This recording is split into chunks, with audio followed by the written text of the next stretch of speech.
Hello, Warhammer fans. Remington is on the prowl. Andy 2D6 is loose.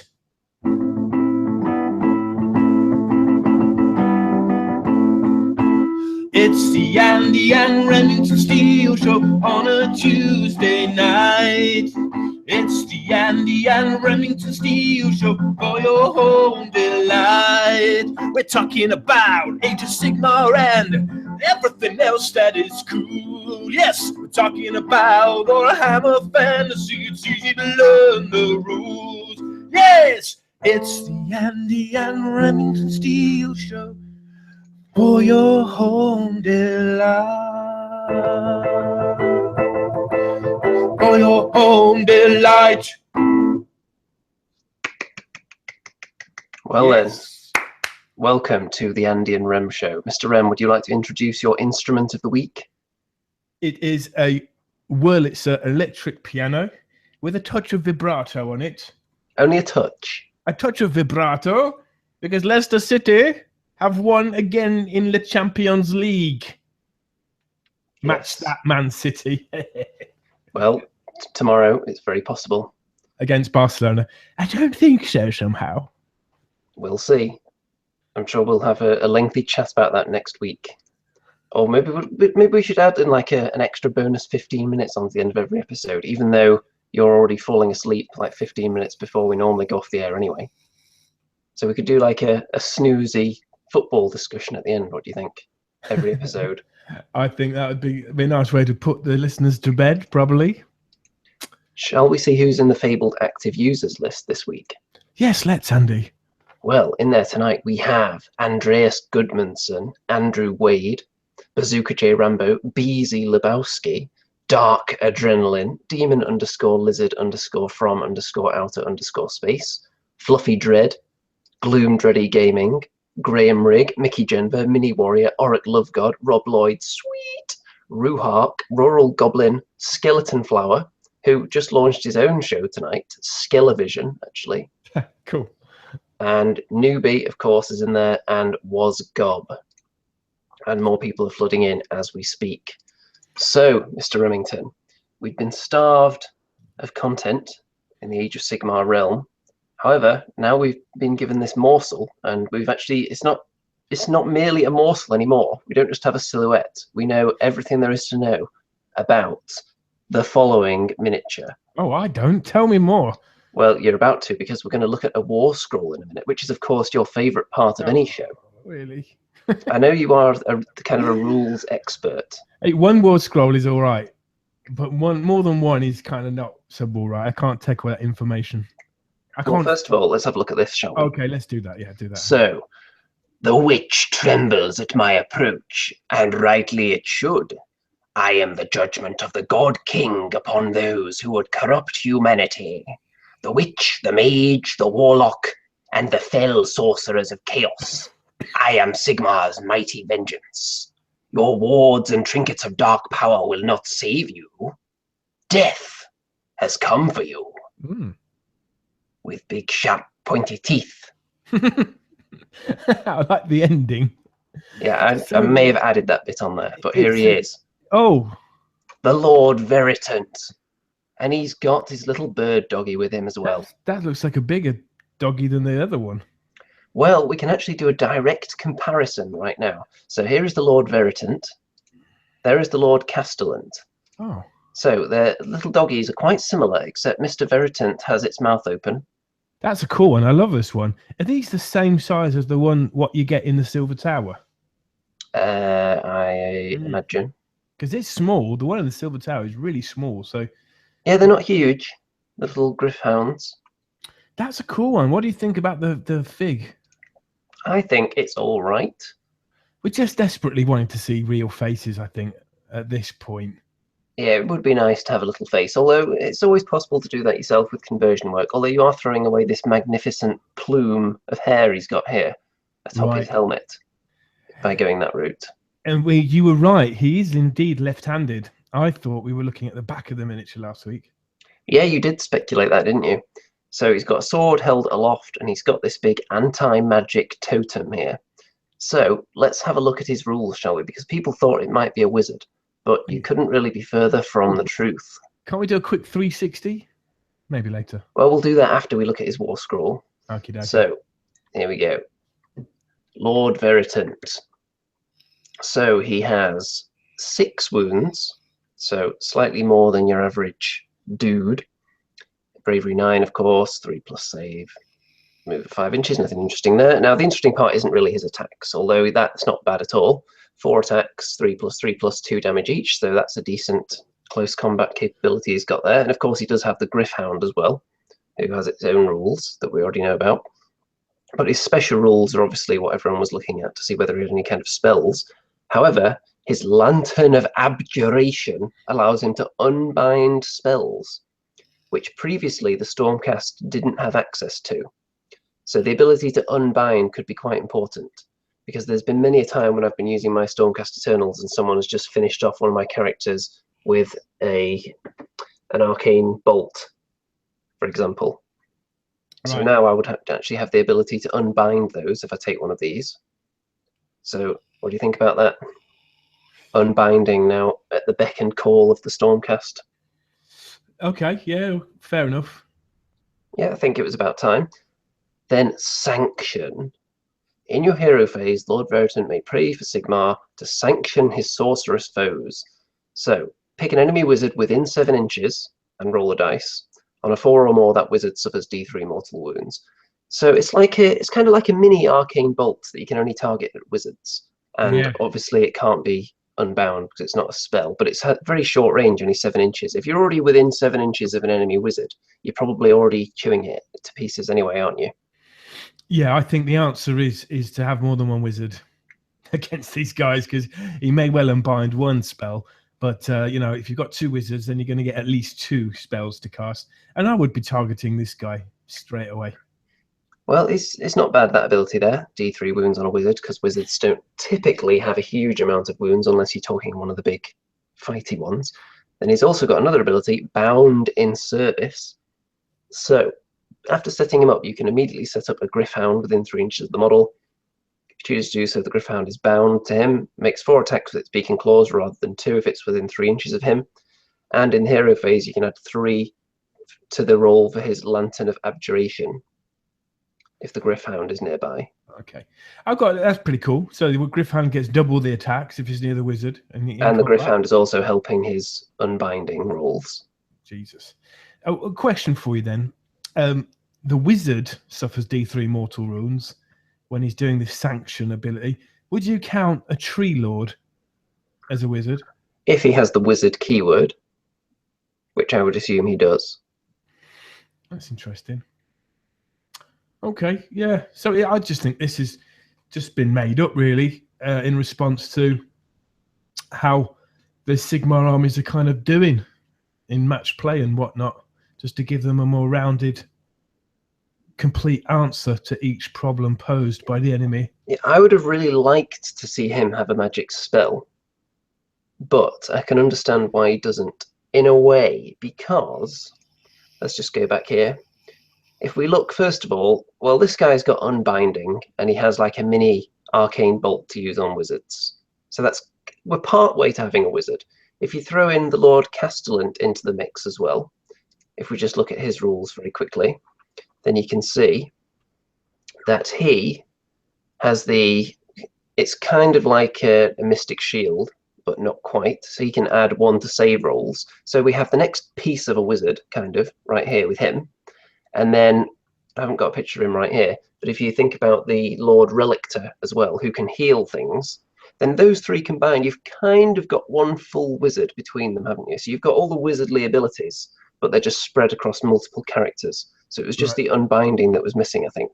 It kind of looks like the same guy, doesn't it, every time? It does a little bit. It's a very similar pose, isn't it, to that one? Yeah, it's just, all right, I'll just put some... Yeah, I'll just change my helmet and put the lantern on top of a stick. I mean, yeah, his legs are in basically the same position and everything, aren't they?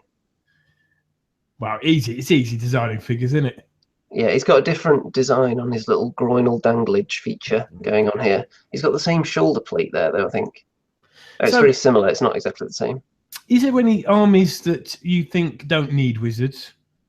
Because if the Stormcast army that had this Lord Veritant in, if they were fighting an army without wizards, it's kind of a bit useless then, isn't he? He's got a decent hand-to-hand attack. He's definitely not great under those circumstances, but most armies you'd face would have wizards in there, unless you're coming up against dwarves. But even then, they might have wizards allied into the army to get those buffs. Do you think all the other armies need wizards? I would like to see every army have at least some access to wizards. The Chaos have wizards? The wizard keyword? Yes. Yeah. Everything that casts really has wizards, so you wouldn't really get a Khorne wizard. No, but you get Slaughter Priest, don't you? I don't think a Slaughter Priest is technically a wizard. Right, okay. I don't think any of the Khorne things have the wizard keyword. Someone correct me if I'm wrong, but I don't think any of them do. So Bloodbound, under those circumstances, I don't think he's that useful against them. Okay, so does it get how much out of 10 does it get for the a decent new release from Andy? Well, I would have liked to have seen it with more. Like I said, I would have liked to have seen some kind of magical spell-like ability, and I'm not sure it has quite enough. However, I do think it looks relatively cool. The pose is okay. It's a little bit similar to the Lord Castellan, but since I don't actually own him, I might be more inclined to get this guy, so I could get the unbinding ability. Okay. And he's also £3 cheaper than the Lord Castellan as well for some reason. Wow. Which is really strange, considering he's got just the same amount of plastic in him. It's actually cheaper. So I would give it maybe a 7.5 out of 10. 7.5. Okay. I'd give it a 6 because I like the Grift Hound. That's wicked. Be nice to have a whole unit full of them guys, maybe. It would. Maybe you could have halflings riding on them. Yeah, defo. Any excuse to get the halflings in. Right, so we've been fed essentially now. We've kind of been in solitary confinement as Age of Sigmar players, haven't we, for the last few months? And they've just slid a little tray under the door, and it's got this tasty little snack in there. We've eaten it now, and we're just wondering what's next, because surely they're not going to make us wait that long again before they give us anything to sink our teeth into. So what do you think's next on the horizon? Do you think we're getting a full brand new army, or do you think we're getting another batch of repacks, perhaps? I would like to see Spider Fang Grots, because I know that's a quite popular army, but to have like better models, that'd be pretty cool. So you could keep the likes of the Arachnarok as it is, because it's a nice model. You just get maybe new spider riders and all that, whatnot. And different variants of spiders would be nice. You could have a dual kit with one type of spider, and then maybe some like springy spiders, like squiggy hoppers, but spider hoppers. Spider hoppers. Yeah. Do you know what we need? We need one of those, those really disturbing spiders where they just carry like billions of babies on their back. Yeah, that could be cool. It could be a big monster, couldn't it? And all the kind of they hatch when they get prodded. Spider, but mothball rider or something. Yeah, if you're ever looking for like GIFs on the internet, don't look for spiders, because it'll be someone like with a stick poking what they think is just like a bit of mold or one spider maybe on the wall, and then it explodes into about 1 million spiders that start running everywhere. Mm-hmm. I'm sure it's given people many nightmares ever since Google brought out their old image search feature. We've got some comments here. So on the Stormcast, Sebastian Blau likes their faceless character. Is there something to be said for having an army that's just completely faceless and devoid of emotion, and leave the emotion and the attachment to all the other armies? Just keep Stormcasters just there, steely warriors. Yeah, so I think it's okay to have one army like that. But personally, I like the ones with. I got into Warhammer because of the character, fluff and the character. And if the model's got character, then that's even better, isn't it? You get more of a personal attachment to it, like. Maybe like some of you guys' attachment to my laundry, which you can just see in the background there, ready to do. Maybe. Is that like a precursor for the laundry special that has actually been promised for your channel at some point soon? I will at some point do a laundry, Remington's Laundry. Well, maybe you can help me think of a title. Remington's Laundromat?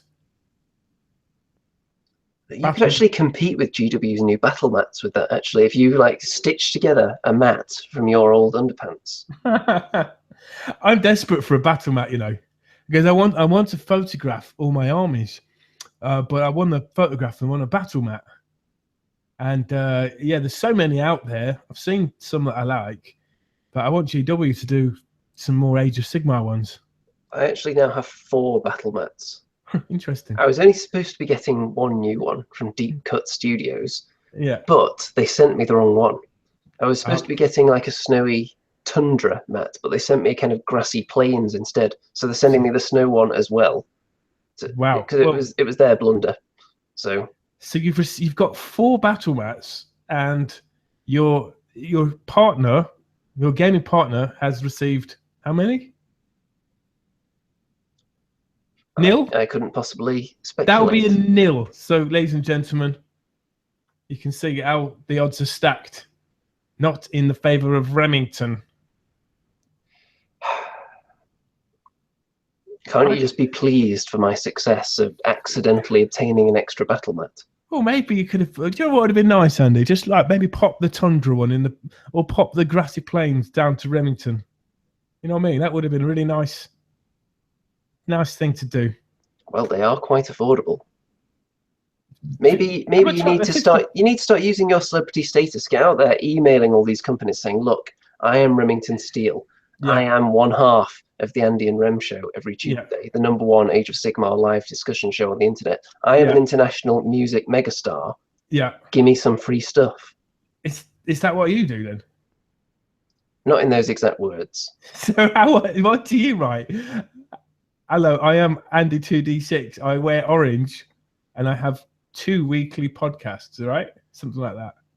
Something along those lines. My best mate. The colour of my attire actually factors into their decision of whether they're going to send me anything. Do you know who I am? My best mate is Remington Steel. I know you've pulled the "Do you know who I am?" I appear on the Andy 2D6 channel when you get pulled over for speeding. Talking of speeding, right? Jesus Christ. Well, it's related to cars. But I did an MOT last week.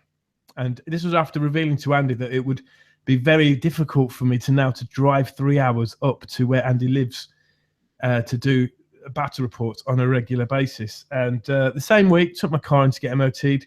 It failed. £900 it cost me to fix the Remington Love Machine. What? The Remington Love-mobile? Yep. That's about, what, $1,300. I was wondering what all those stains were.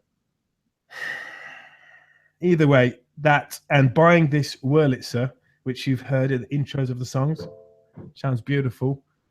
That's Remington is officially poor Remington.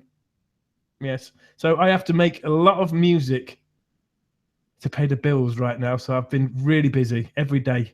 I've not done any painting, however, and just been kind of, using my skills to pay the bills.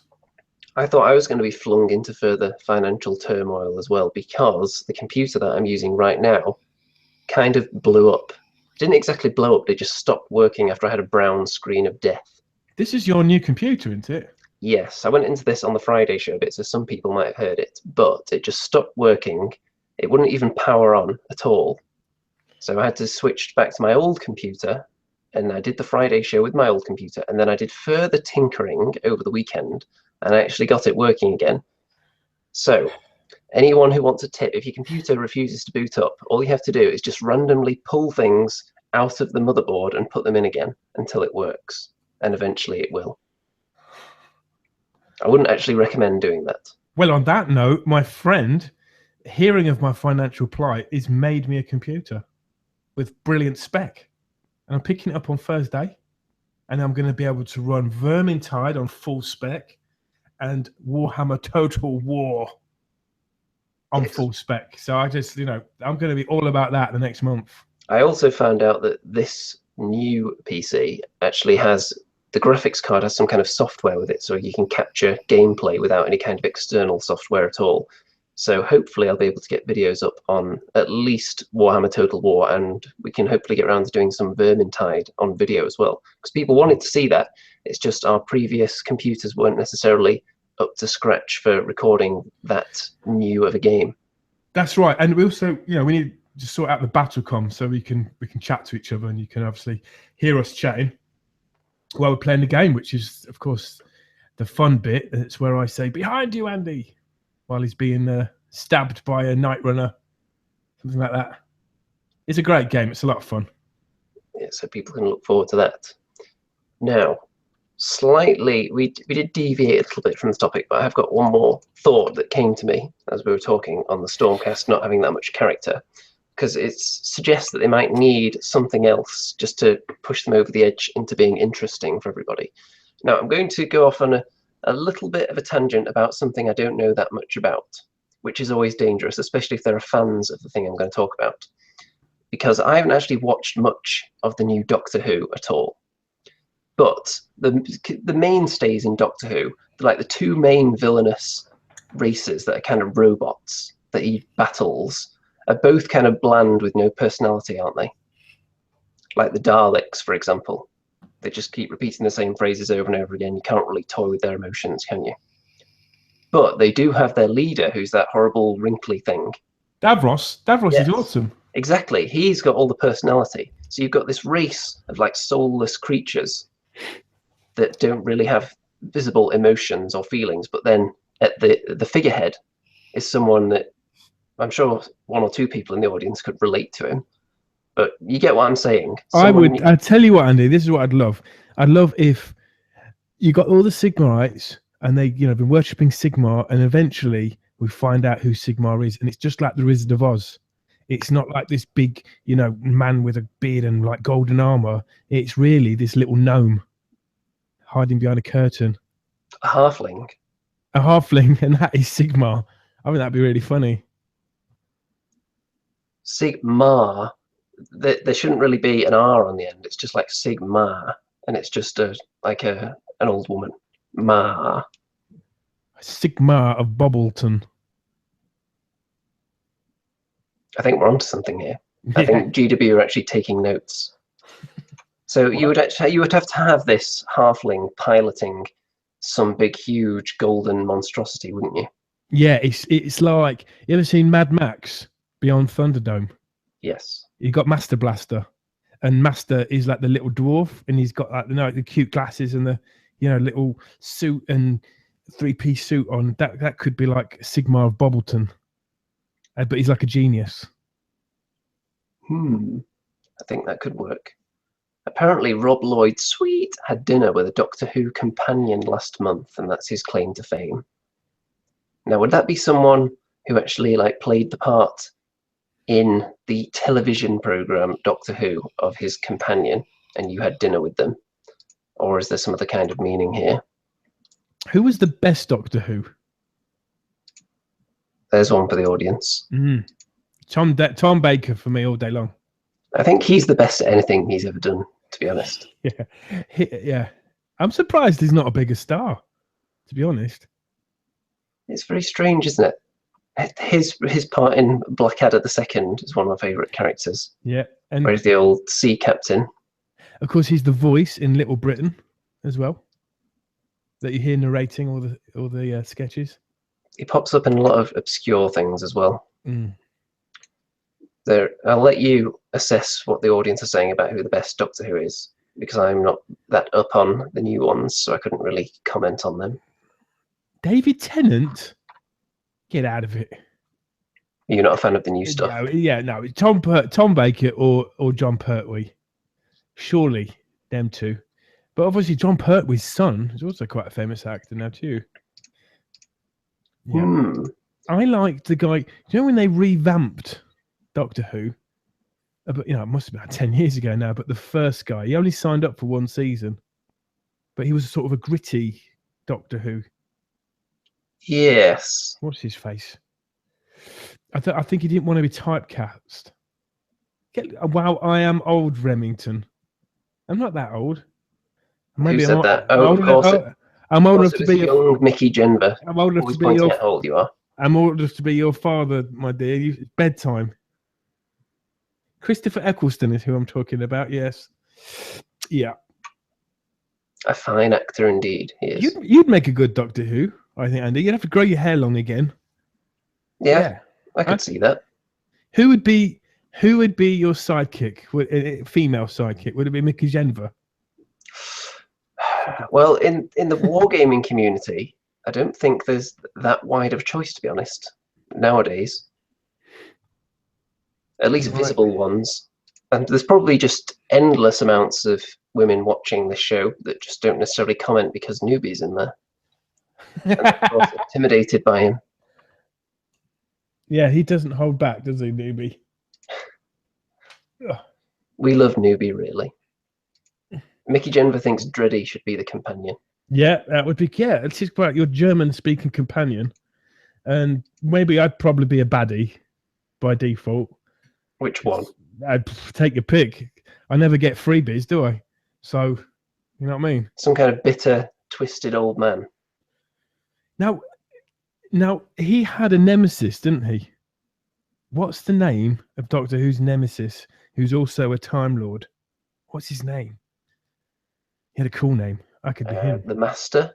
The Master. He was in the film, wasn't he? Yeah. I could be the Master. I like that. Anyway, I think we should talk about something much more serious and related to wargaming now. Right, go on. And by that, of course, I mean, what the hell is that? Oh, wow. Yes, what the hell is that? So, I'm just going to warn people, anyone who is of a nervous disposition or doesn't like the sight of butts should probably look away for the duration of What the Hell Is That? Because this is the butt edition of What the Hell Is That? There are going to be 4 butts presented to you, each from miniatures currently available on the Games Workshop website and not in the made-to-order section. They're properly available miniatures, 4 of them. If someone can get all 4, they will win instantly and they'll go into the prize pool for whenever we next get a prize to give away. So, Mr. Remington, do you have the What the Hell Is That theme song ready to go? I have, baby. Right. Here comes the image, folks. Take it away.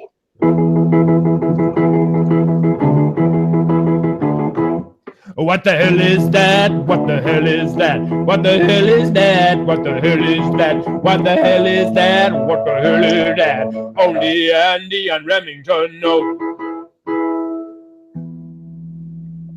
Ooh. Right, so we've got a few guesses that came in before I even put up the picture. So Skeleton Flower guessed Glotkin, Sigvald, Slayer, and Slan. So nope, no points there.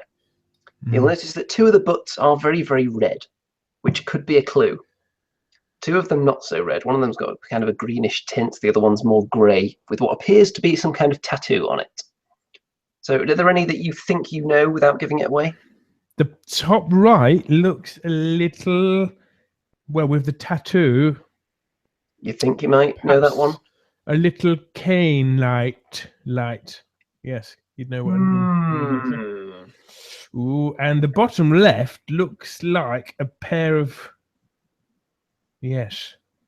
It looks like a pair of yes. Okay, right, we've got some guesses here. So, Rural Goblin says Plague Bearer, Dark Elf, you might have to narrow that one down a bit. Corn Demon, you'll have to narrow that down a bit as well, and Elder. So, none of those are really very specific, so I can't give you any points for that. Sebastian Blau says Glotkin, Sigvald, Bloodletter, Korgorath. You have got 1 point there, Mr. Sebastian Blau.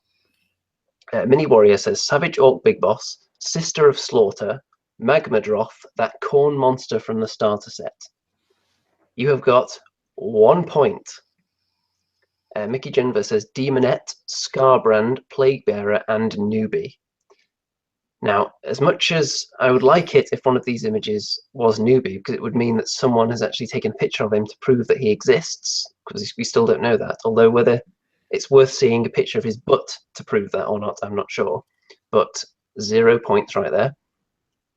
Dino Titan Edition, Dark Elf Witch, River Troll, Corn Bloodletter, Skylar Angfin, Grim. Anglefin. Yeah, whatever. You get 1 point, Mr. Titan Edition. Dreddy thinks that the lower right is really an armpit. No, it's not. They are all supple, shapely butt cheeks. All of them. Newbie has suggested 2, but that's not 4, so I'm not even going to read it out. Skeleton Flower, Crypt Horror, Witch Elf, Korgorath, and Bloodletter. Well, that is the best so far, I think. You have got 2 correct right there. So Skeleton Flower is in the lead right now. And I think we'll put a time limit on it just so we're not doing this all night. So we'll give it another couple of minutes for people to guess. And I don't know where Remington's wandered off to. I think he's gone to get out his encyclopedia of butts, which he's had since 1993.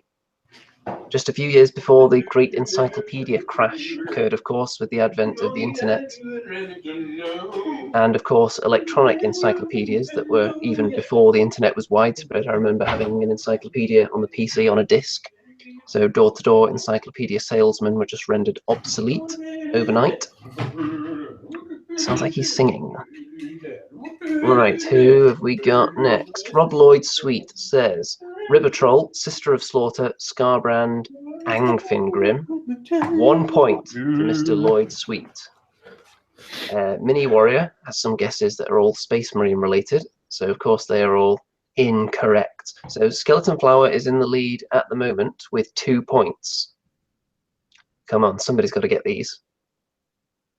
Mr. Rem, how many of them do you think you would get if you were able to play this game? Maybe 2. Maybe 2.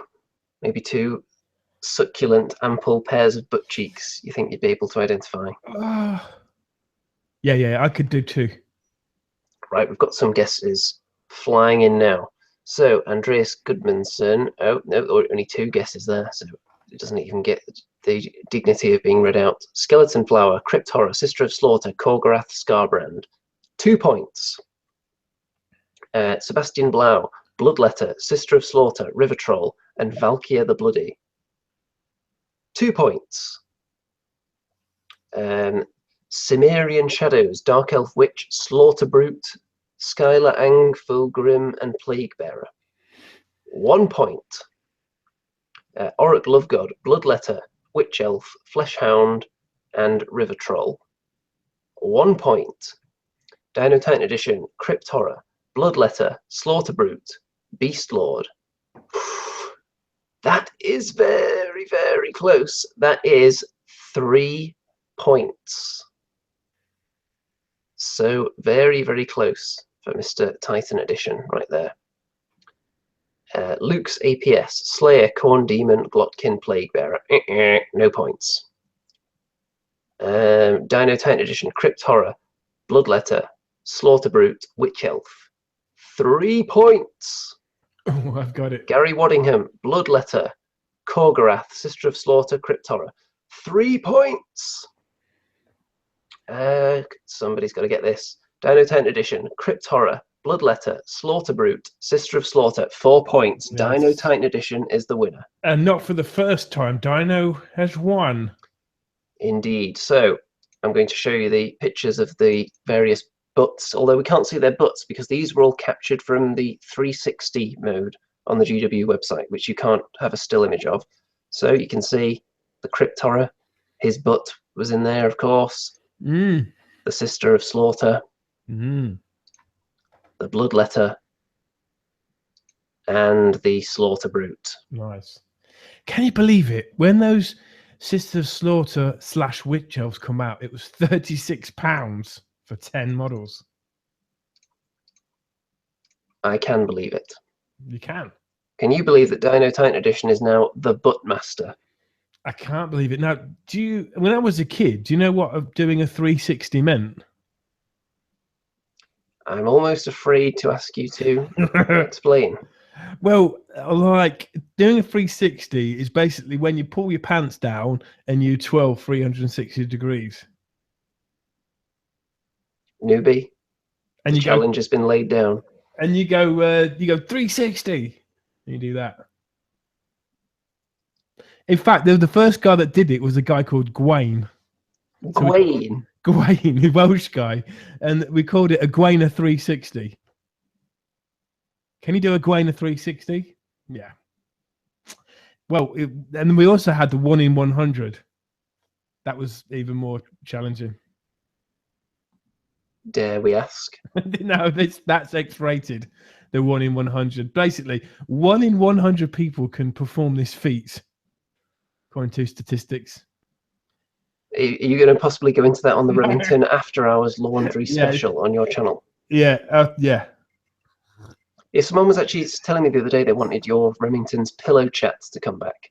Oh yeah, they were great, man. Yeah, I did a couple of those.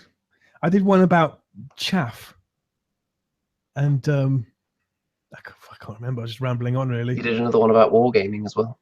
Yeah, I mean, I look good. I look good on them, which is, half the thing, really. You don't have to get out of bed. No. You just wake up in the morning, phone, record, beep. Hello, Warhammer fans. Yeah. Yeah, you need good lighting, which is what I don't have in this flat. But I do have privacy. So 1 in 100s are attemptable, and 360s are ever possible.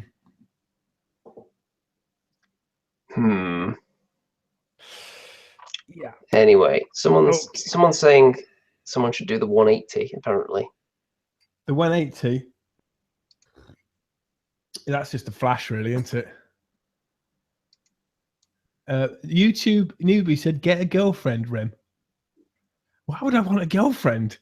Jesus, man, you're so like 1970s. No way. International rock stars just don't get a girlfriend. What a girlfriend for? No.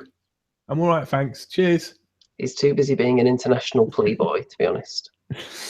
No, someone's going to have to blow my mind for me to even consider that possibility. Well, ladies, the challenge is out there. If you want to leave any comments on Mr. Remington's channel that might woo him into your clutches, you can give it a go. No, but wouldn't it? I tell you what, Andy, I haven't said that. Wouldn't it would be awesome to have a girlfriend that would you could have, battles with, and would be into painting now and then, and maybe a bit of gaming, and would like music. I'm not bothered if she doesn't play an instrument or if she doesn't sing it. Don't really care. Yeah, that's kind of it, really. Got her own thing going on. If I say, right, I've got a tour for a couple of weeks, no grief, she's like, yeah, cool. That's awesome for you. That's awesome for me. That would blow my mind. Well, the criteria have been laid out pretty clearly there. Yeah. So, ladies, you know what to do.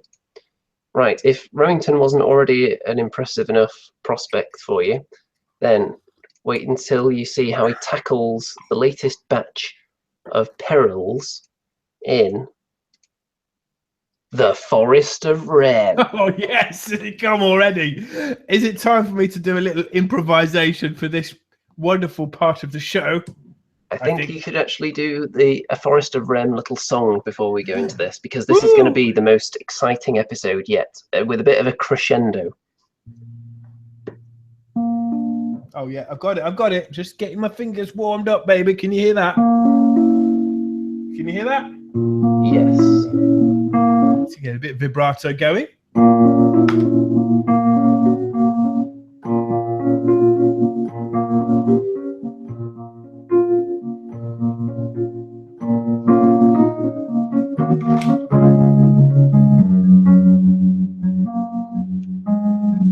It's the Forest of Rem.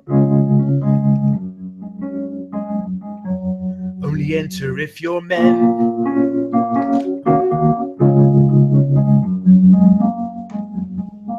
Beware of the Forest of Rem. It's coming to get you soon. Beware of the Forest of Rem.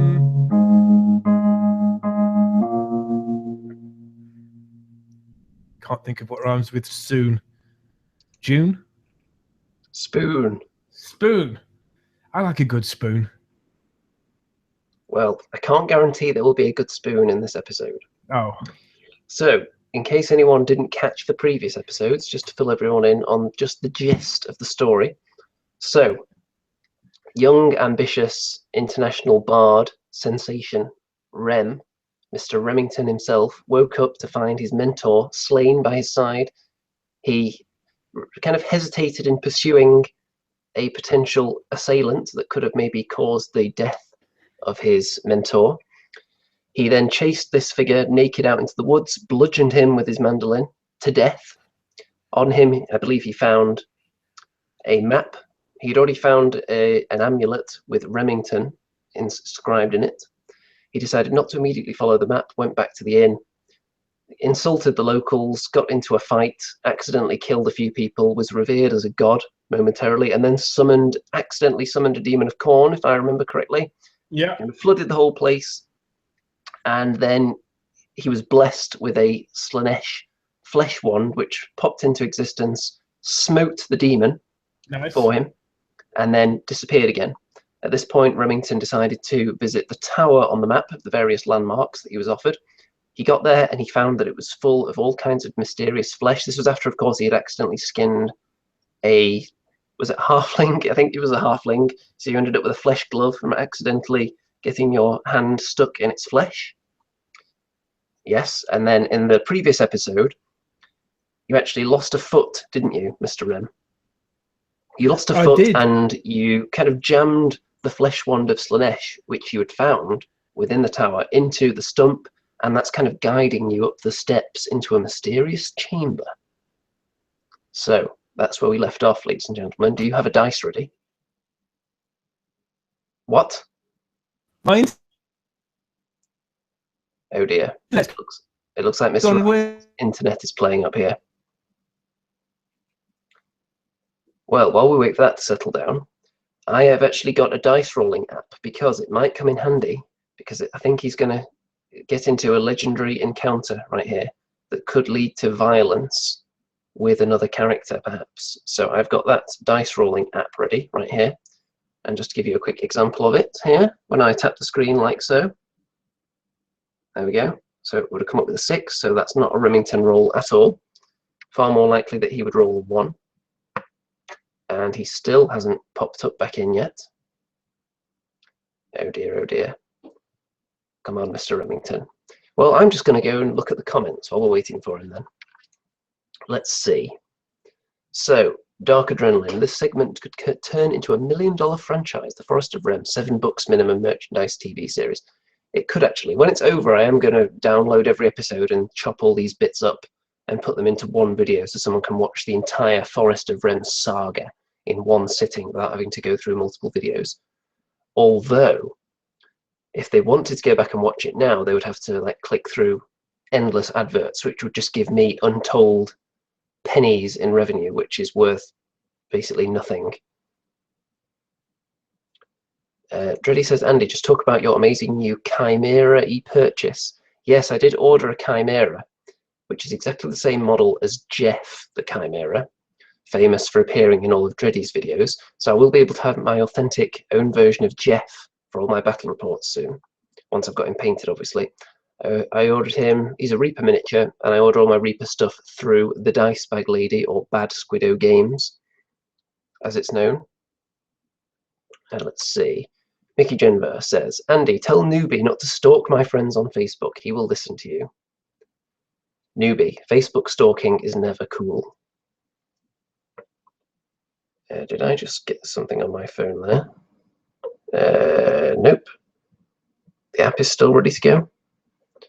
Something, yeah, it's got adverts on this dice rolling app, and they occasionally switch and makes me think that something's going on the phone because the screen suddenly changes.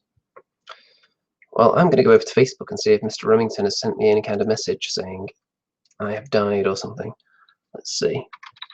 I'll just type get back in here in all caps and see if that helps. He says it's frozen. Well, I'll tell him to close it and start it again. Or something. Apparently he's trying from his phone now. Okay, let's get back to the comments while we're waiting. Dino Town Edition. Did I mention Lewd Bowl today yet? No? Well, Yes, Lewd Bowl is a thing that's coming back, and I'd be willing to play a game of that if Mr. Rem wants to play it as well. That would be pretty sweet. Mini Warrior. Rem is an A-list celebrity. His Wi-Fi should be amazing. It should be, in theory, but clearly it isn't.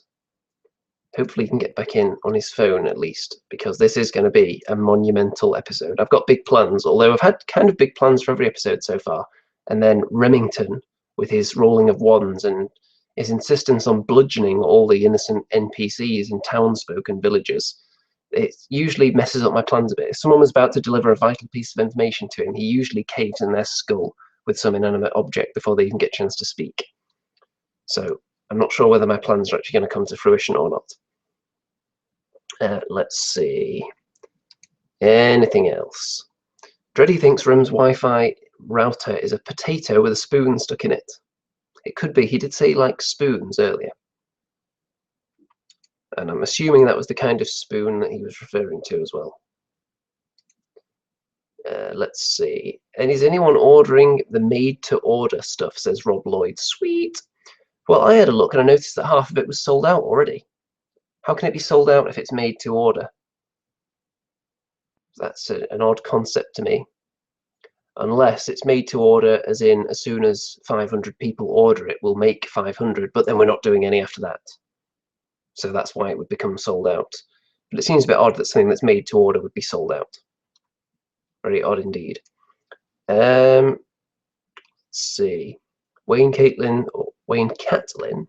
says, don't use Facebook, newbie. You're traceable on there, mate. Cover your tracks. Yes, newbie, you are an amateur stalker if you're using Facebook. You can be traced quite easily through there.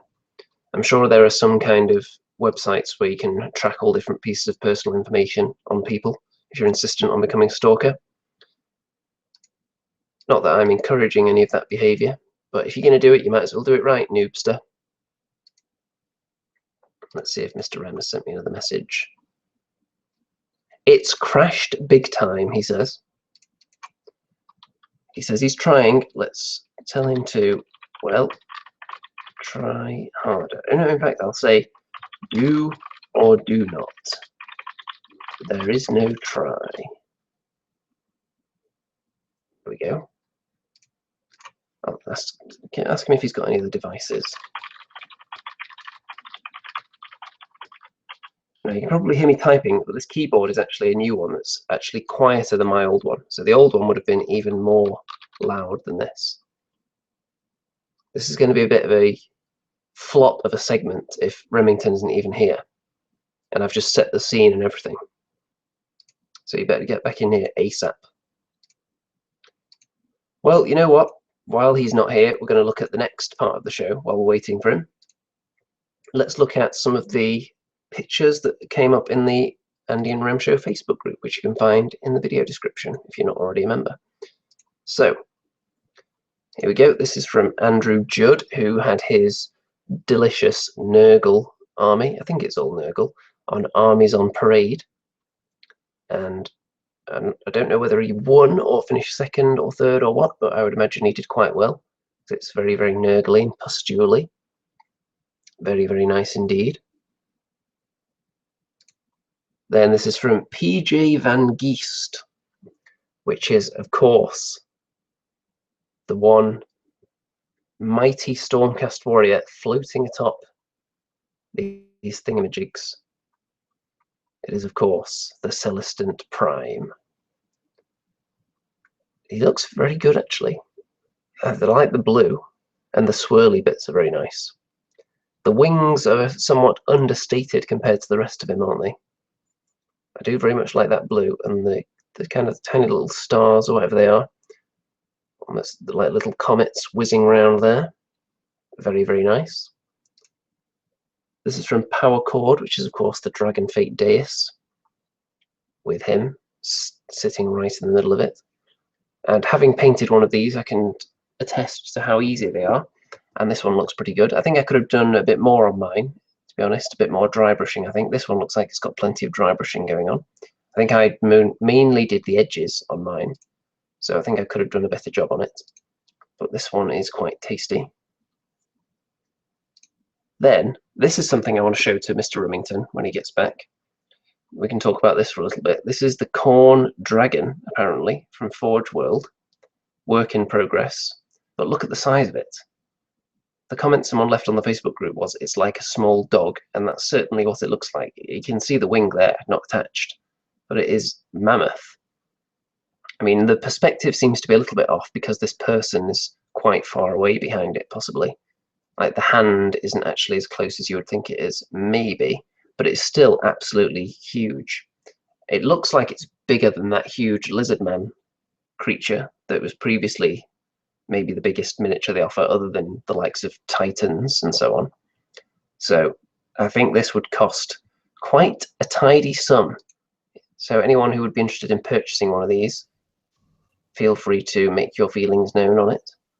Oh, and he's back. Hey, I don't know what happened there. Everything froze. I could hear you talking for a while, and I was pleading with you to hear me, but you couldn't. Right. So, are we ready for the Forest of Rem then? Yes, so just check my dice roller to see if you can see it and maybe hear it. Remington! Well, I've got one as well, and I am actually going to be using it. Look at that. I've got my own dice rolling app right here ready. Okay. Okay, so here we are. I'm going to take a small drink before I begin because I need my voice for this one. It's going to be exciting and intense. So where do we? I lost a foot, but I lost a foot and I was running up some stairs. You're being led up the stairs by one leg, where you plugged in the Slanesh flesh wand into your stump, where your foot used to be. So you now have a fleshy wand as a foot, essentially, and it's leading you around. You're hopping and it's pulling you up the stairs. Fleshy wand is no bad thing. Wouldn't be the first time Mr. Remington has been led astray by the flesh wand, would it? No, probably not. So, shall we begin? Yes, don't go following your flesh wand, gents. Up the spiral staircase Remington goes, the flesh wand leading him around, feverishly hopping to keep up with its pace until it reaches the top. A large wooden door, sticky to the touch, but not quite flesh, not quite wood, somewhere in between. Flesh wood, you might call it. Mr. Remington, the flesh wand is urging you to open the door. Do you push it open with all your might? Do you push it open gingerly? Or do you put an eye to the keyhole? I shall push it gently. As you often do, I hear. Roll the die. Remington! 3. It's a 3. The door gently creaks open. Small particles of dust fly off its hinges, some of them landing in your eye, causing mild irritation, but not enough to blind you, which is surely what would have happened had you rolled a 1. Remington enters the room. It is a large, ornate chamber adorned with golden artifacts and relics and ornaments, and a figure stands before you with his back to you, a mane of dark hair. Do you approach him silently? Are you sure it's a guy? You assume it is, but from his muscular frame. Oh, okay. Do you approach him silently? Do you make yourself known? Or do you attempt to cave in his skull with something nearby?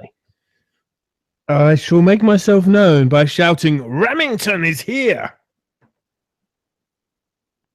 Without even turning round, the man utters the phrase, Brother Remington, I knew you'd come. He slowly turns around, revealing himself to be Remington. It's like looking in a mirror, a clone of yourself staring into your eyes, dressed in an ornate garb. Ooh.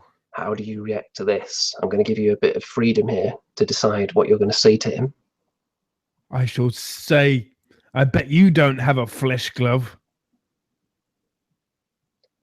Hmm? Do you hold your flesh glove aloft to show him? I shall. Only the real Remington has the flesh glove. He responds like so. The flesh is rended from your hand. Not your flesh, the halfling flesh that was there artificially. Travels towards him, enters his mouth, seemingly, and then disappears. Not swallowed, merely disappears in some kind of mouth portal that he has created.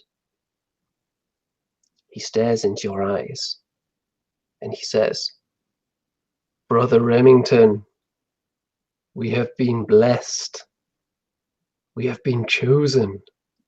I, the champion of Slaanesh, and you,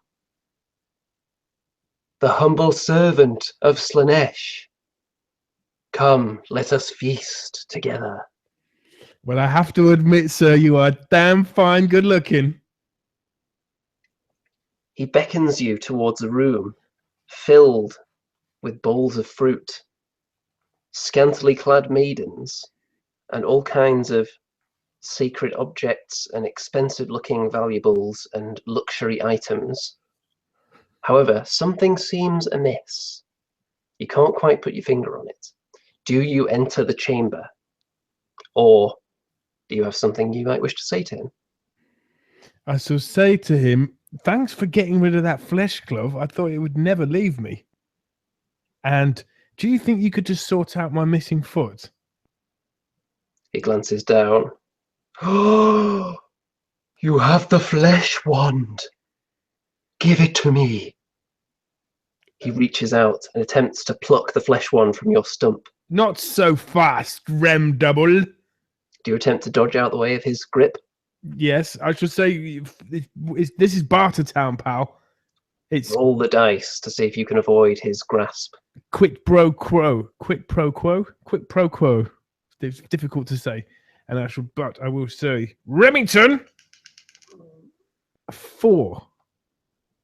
You are able to successfully dodge out the way of his hand, and he falls to the ground. As he hits the floor, a ripple is sent throughout the chamber, and it's as if reality itself begins to fade. The chamber, full of luxury items and maidens and fruit, temporarily disappears and then re-emerges. You suspect it was all an illusion. He looks up at you. You have seen through my clever ruse, Brother Remington. Now, I challenge you to a duel. No, I didn't see. I just wanted some help. I don't mind you being like me. But not a duel of fists and weaponry. A duel of depravity. Which sounds fun. Remington, are you prepared to enter the duel of depravity? Oh, yes. Let's bring it on. I've got my Gwaina 360 ready. And the 1 in 100, if needs be. At this point, a portal opens in the ceiling. Rocks fall to the ground, just missing your foot. In fact, they would have hit your foot were it still there. They would have hit your toes, but since you only have a flesh wand for a foot, they do not hit it. From the portal booms a voice. Only one of you may be my champion. You suspect it is the voice of Slaanesh, although it is very distorted. It would normally sound a lot sexier than that, I imagine. Which one of you will become champion? Will it be Remington or will it be Remington? Can I just ask, what's the prize?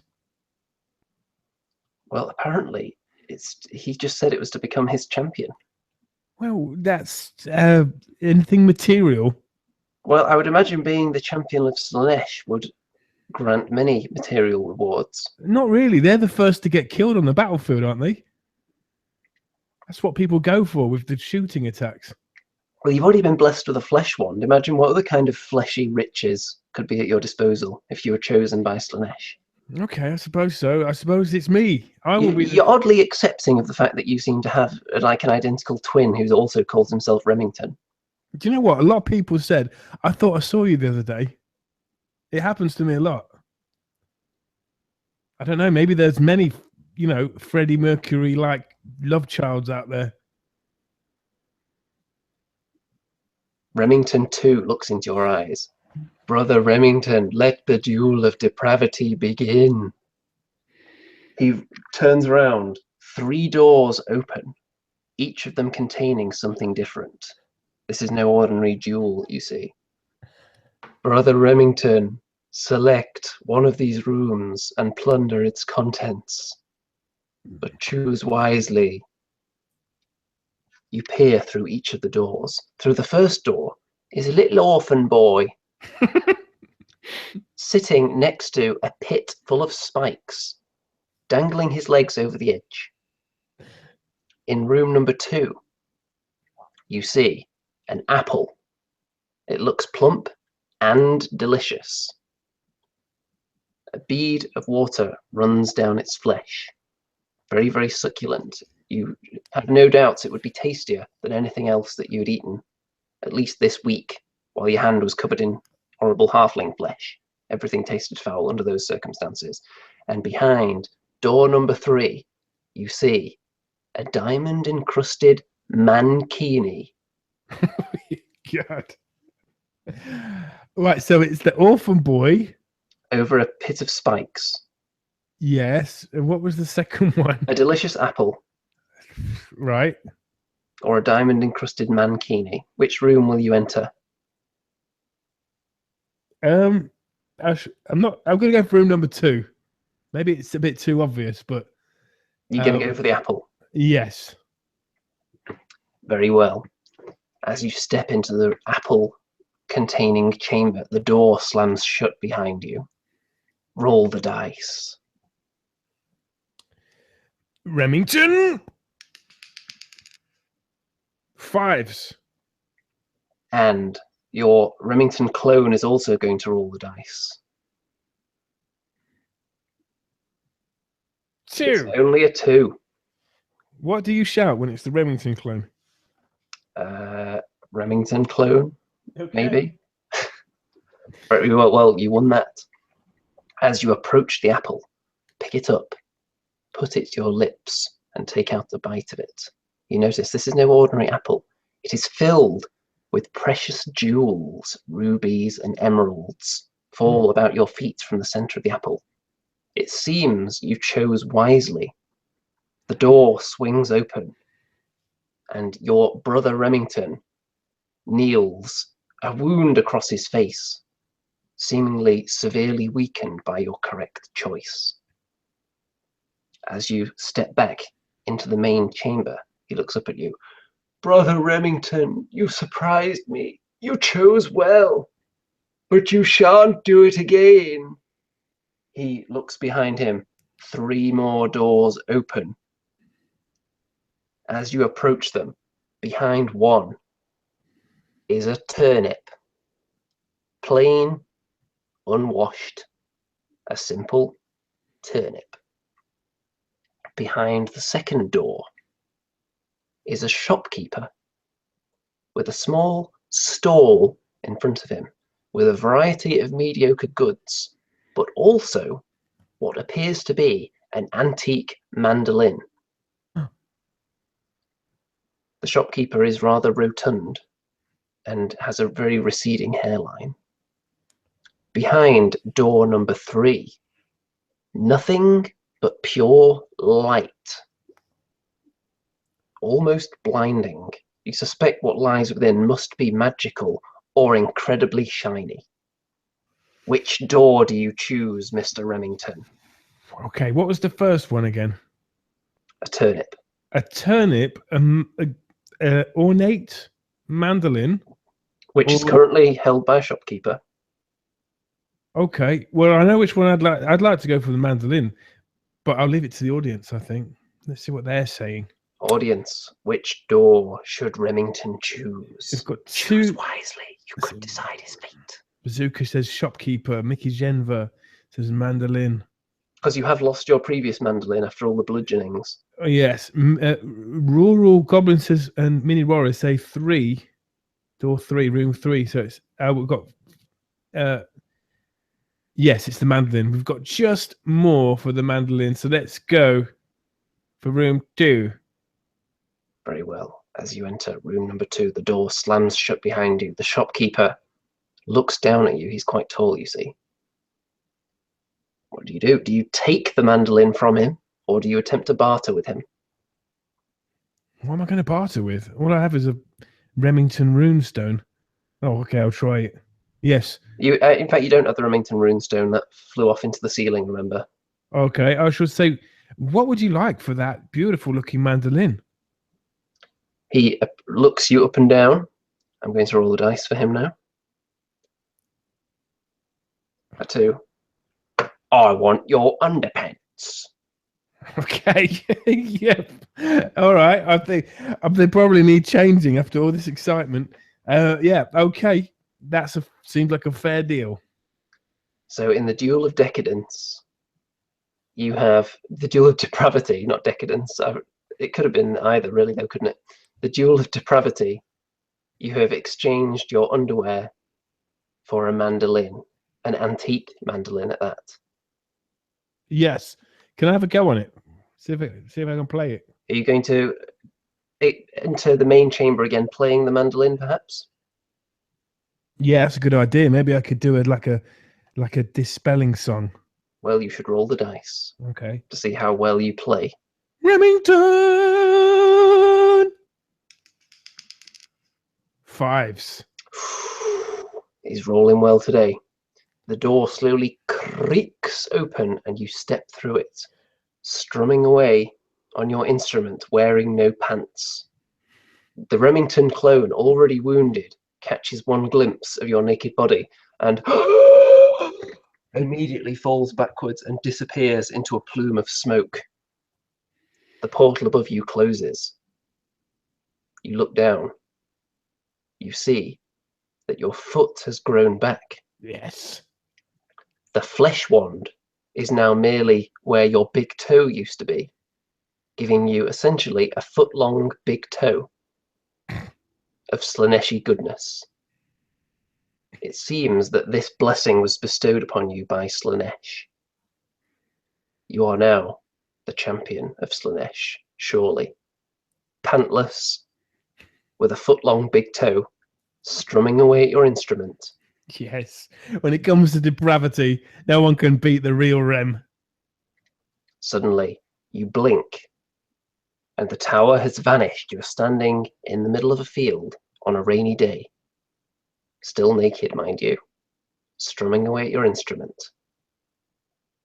You look behind you. You look in front. You look from side to side, north, south, east, west. The tower is nowhere to be seen.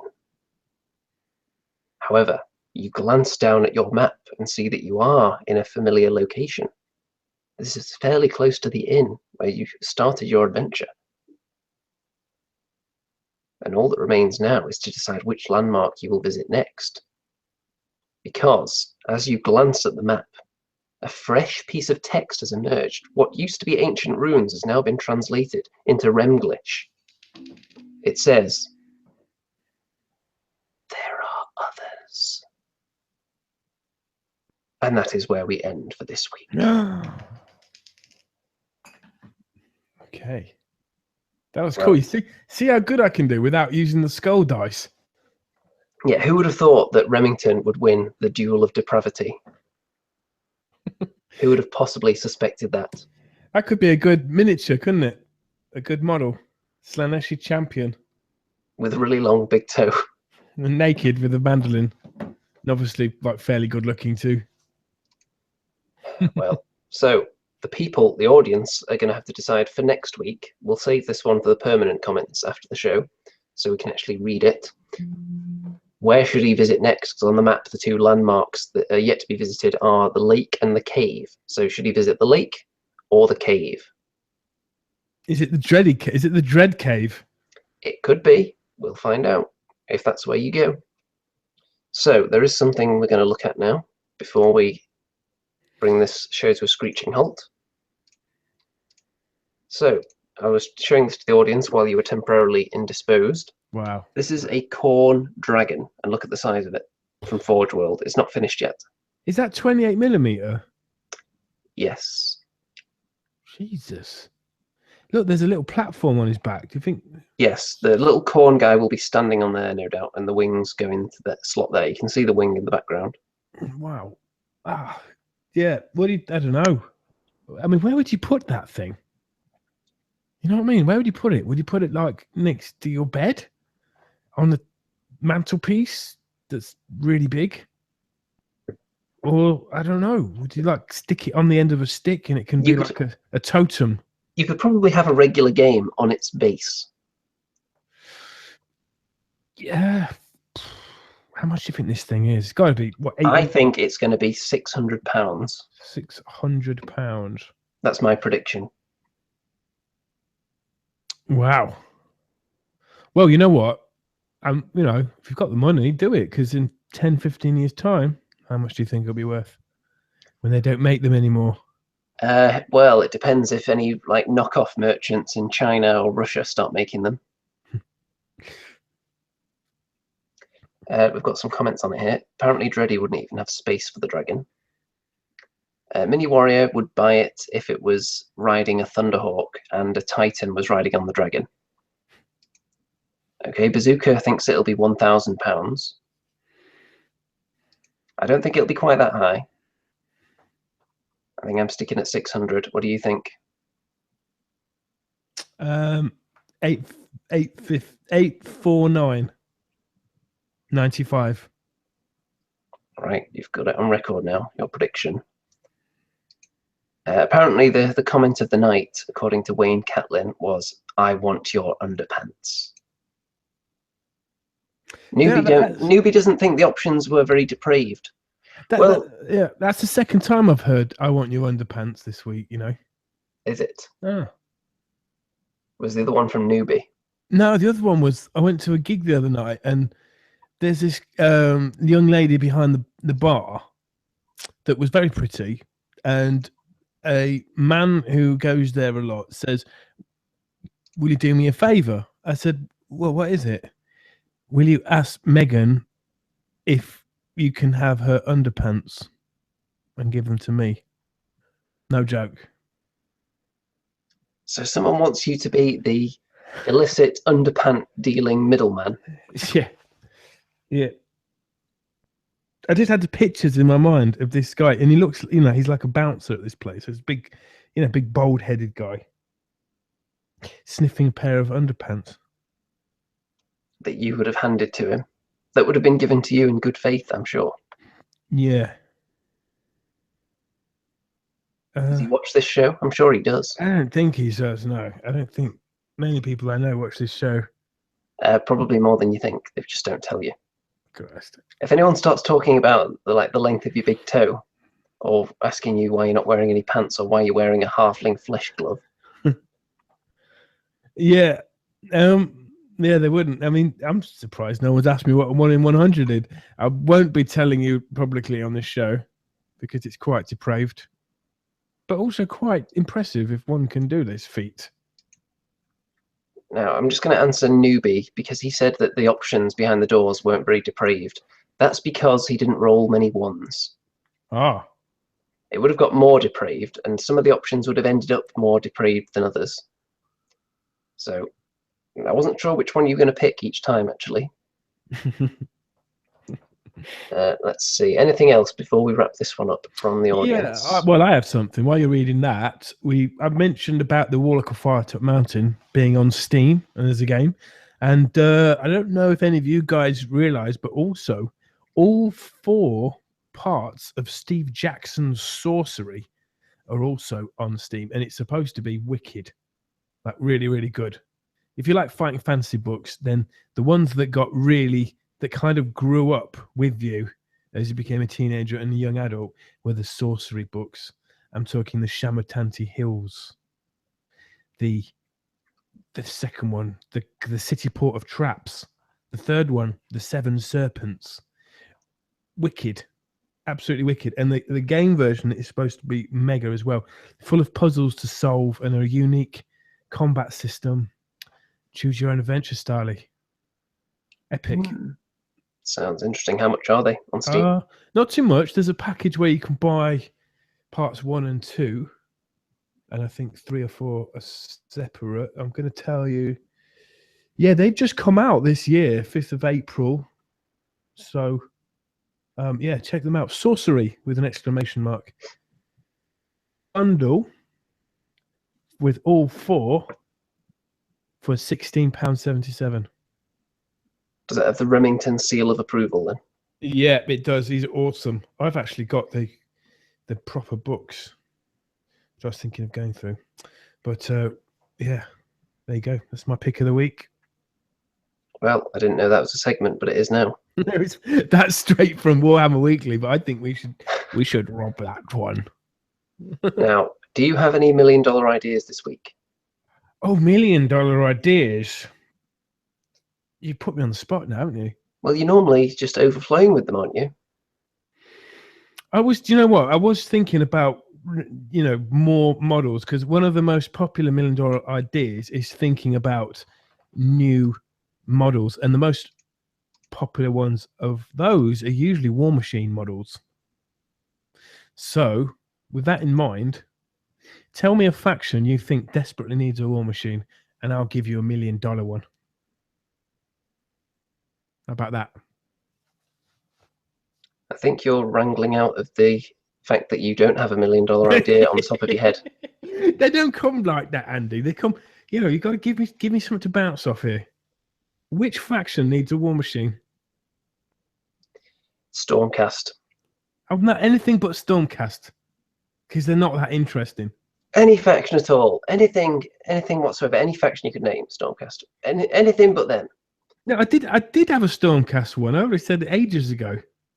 Because you've got the foot of Mork or the foot of Gork, but this one you've got like the hammer of Sigmar, and basically the model is either a giant man's face with a beard, or it's a giant hammer that just comes down. That's like the hammer of Sigmar. Okay, it's kind of boring. Let's have a Fire Slayer War Machine, and Fire. And of course, you're not allowed to have the giant pair of tweezers that kind of plucks the Yorgol out of their butt cheeks when they're dead. Okay, right. All right, just off the top of my head, all right, the Fire Slayers robbed this idea from Goblin Fanatics.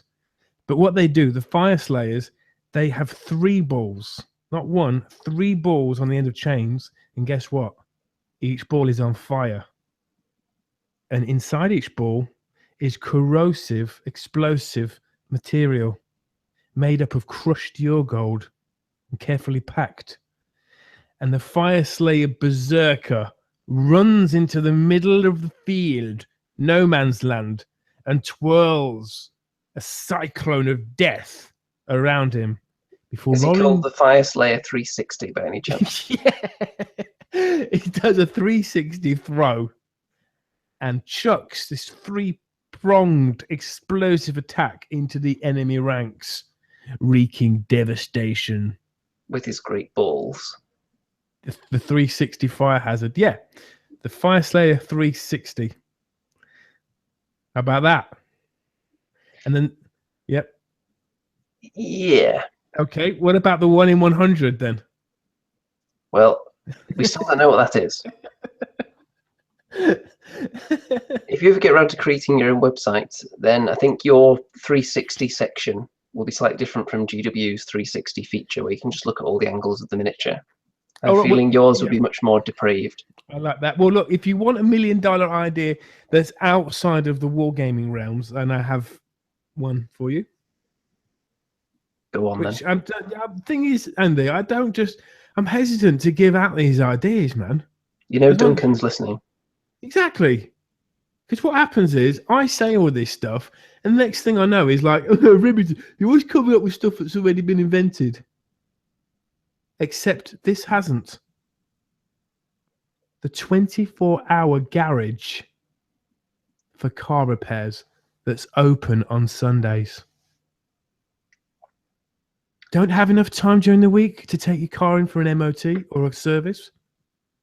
Don't want to wake up at 6 in the morning and then have to get a taxi into work? What about Remington's 24-hour garage? There's Will they give you a 360 service? a 360 service in and out, just like you need it on a Sunday. Yes?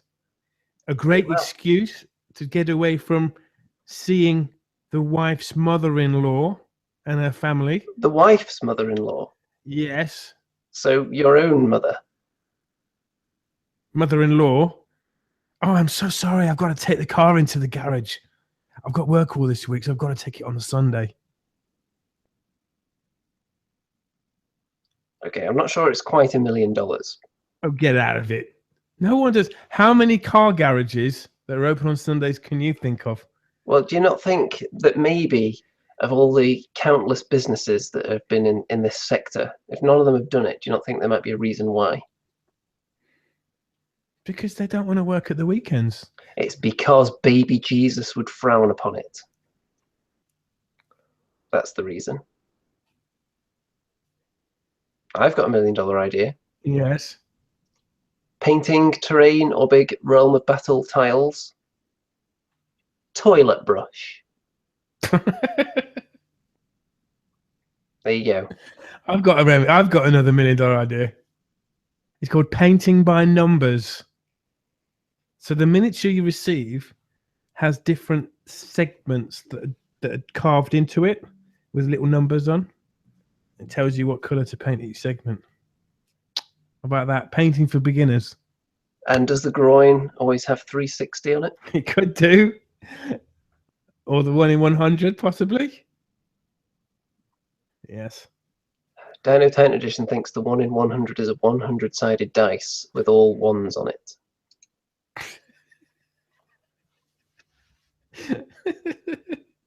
People commented on how good looking I am, which is very kind of you. I'm good looking and I got $1 million ideas, babies. I think at least one of them may have intended it as a kind of backhanded compliment. Ah, fair enough. Fair enough. The thing is, looks aren't important. What's important is charisma, confidence, and $1 million ideas. We ooze charisma on this show. That's why we are the #1 Tuesday night show on the entire internet. That's right. No other Age of Sigmar show would continue to broadcast great content in the absence of anything insignificant.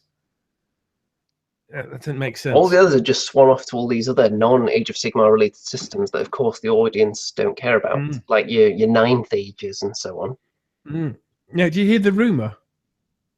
I hear several rumors. You're going to have to narrow that one down a bit. I heard a rumor to say you got a broken heart. Is that it? Is there not really a rumor? that wasn't a rumor. That was Bananarama. The rumor is that 40k rules are going to become just like Age of Sigmar. I had heard that rumor, and I would be thrilled if that would happen.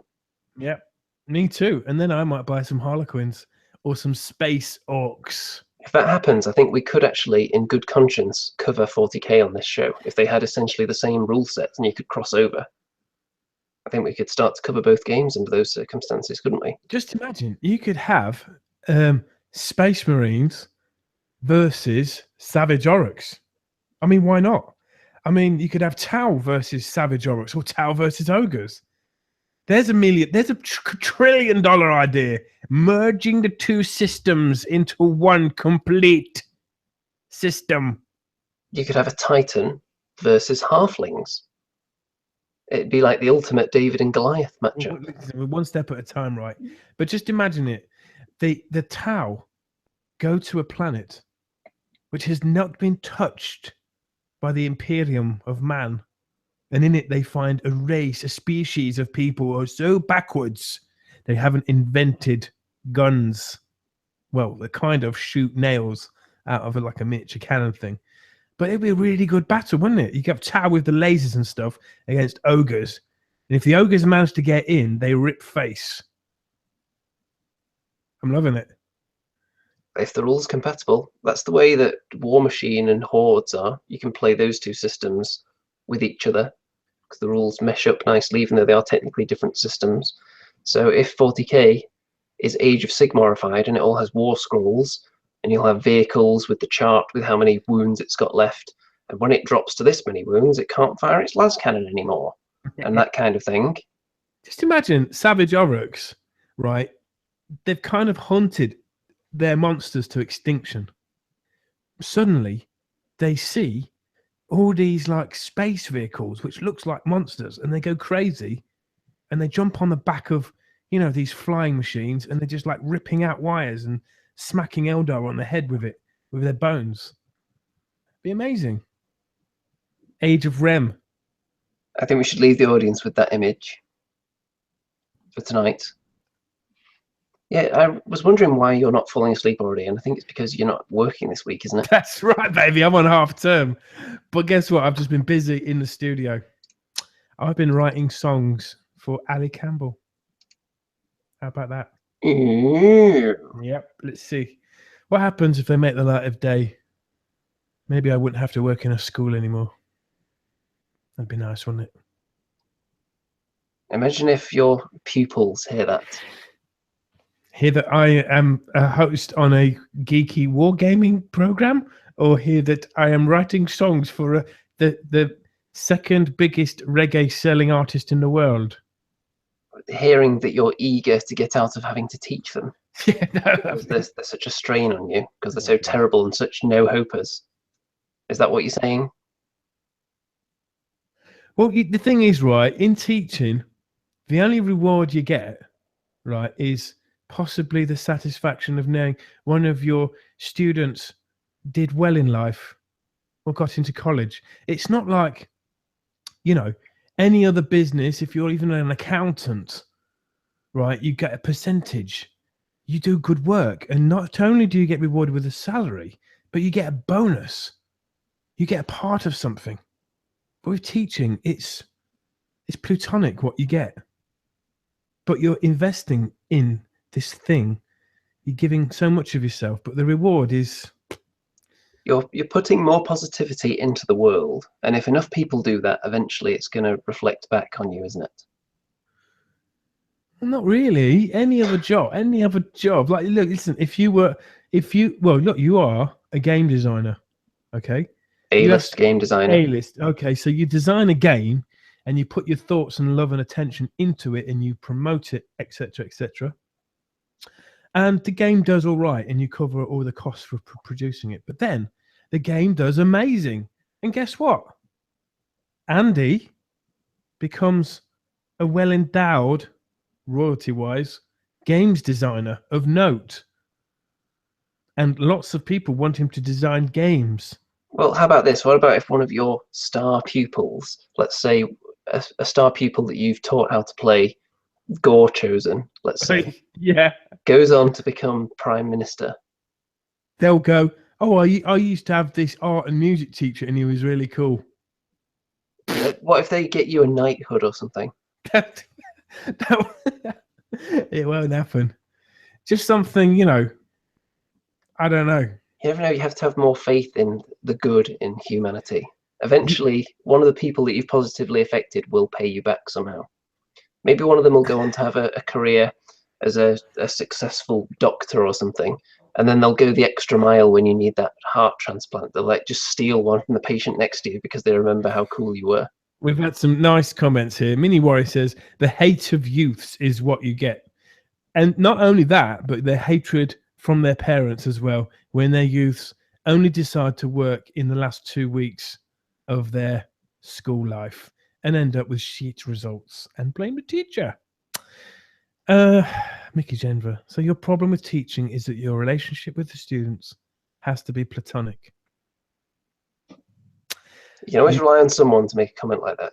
YouTube newbie, unless you teach in college, Rem, then the girls are over 16. But when I was at uni, there was a number of girls that had kind of like mini crisis, and then you found out that they'd been sleeping with the lecturers and getting good grades. But of course, there are rules against that sort of thing. Yeah, they're all over 18 though. Anyway, I teach in a boys' school, so all this is just irrelevant to me. I'm sure none of them have asked you for your underwear, or have they? I can't get out of it, man. No.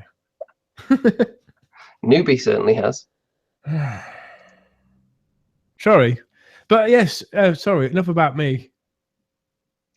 What do you think about me? No, I'm joking. What about you, Andy? What does the future hold for Andy 2D6? Well, the future of cheeks is actually exceedingly bright, and it's almost as bright as these cheeks here. So cheeks, it's going to be going off to the printers very, very soon. I was just checking all the spelling and all the rules and whatnot to make sure there were no errors. So it's almost ready to roll. And people have been filling in their Kickstarter surveys to tell everyone what kind of t-shirts they want and so on. So cheeks, very, very close now, folks. That's a picture of 4 bombs, by the way, Andy. Yeah. Oh, okay. I said we could just look at some cheeks while we're talking about cheeks. Cool, man. Well, what about like a miniature game? A fantasy miniature game? Well, not necessarily a fantasy miniature game, but there are rumblings of me trying to design certain things that may well come to fruition at some point. Okay. Yeah, do you want to expand on that? I can't really expand too much at this stage because then Duncan will release all my ideas next week and branch out from painting into his own game design studio. But there are things in the pipeline, shall we say. Do you think Duncan does commission work? Do you know what I mean? Or do you think he's not allowed to? I would say he's probably not allowed to. Oh, by the way, I've just put the camera back on you because apparently Newbie was getting used to staring at your washing all night, so I'll give him a bit longer. Oh, you might have just seen me like with my finger in my ear then. Yeah, I've got quite a bit of washing to do, but obviously because I'm not working this week, there's no hurry. I shall just be being cool. Well, I think it's time to wrap this one up. Yeah, me too. Let's get out of here, man. Before it becomes the ultimate den of depravity.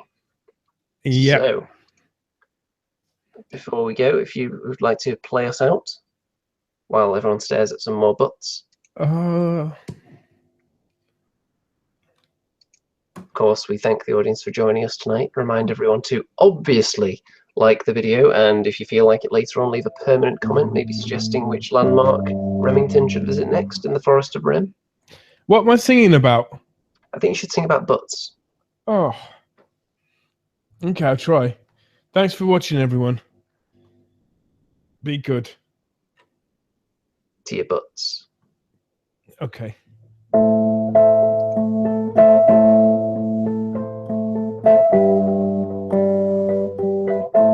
Just get a bit more vibrato on that, yeah?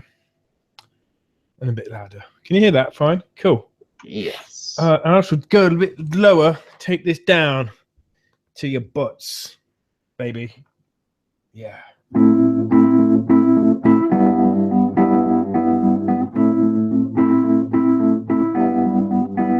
Ever wondered what a 360 is? Ever wondered what a 1 on 100 is? Well, I'll tell you if you're good.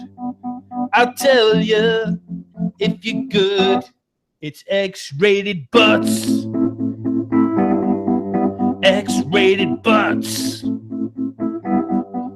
Yes, it's a must. It's not your bust, but your butt. It's your butt. It rhymes with mutt, which is a kind of growly dog. Andy Palooza.